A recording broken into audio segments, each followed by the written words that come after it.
கூட வீராப்ப சண்டை போட்டுட்டு வந்தேன். தனிச்சு வாழ்ந்து காட்டுறேன்.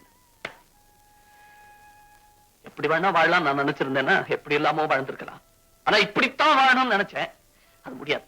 இந்த நாட்டுல முடியாது. என்னை சுத்தி நடக்கிற போலித்தனத்தை என்னால தாங்கிக்க முடியல. அதனால நிலையான ஒரு உத்தியோகத்துல என்னால் நிலைச்சு நிற்க முடியல. ஆனா எத்தனை நாள் தான் என்னால இப்படி இருக்க முடியும் சொல்லுங்க? லட்சியங்கள் சோறு போறது இல்ல. பசி என்ன பலவீனமாக்கிடுமோன்னு பயமா இருக்கு.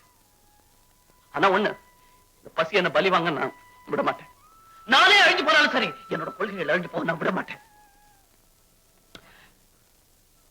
ஆனா பாவம், என்னோட அழிவுல நீ சம்பந்தப்பட வேணாம்னு நான் நினைக்கிறேன். ஏன்னா உனக்கு ஒரு வேளையாவது சோறு போட முடியுங்கிற நம்பிக்கை பாரதியார் புஸ்தகத்தோட போயிடுச்சு. அதனால நீ உனக்குன்னு ஒரு வாழ்க்கை அமைச்சுக்க. நல்லா இருக்கு. அது நேரம் கிடைக்கும் போது இந்த பைத்தியக்காரன் நினைச்சு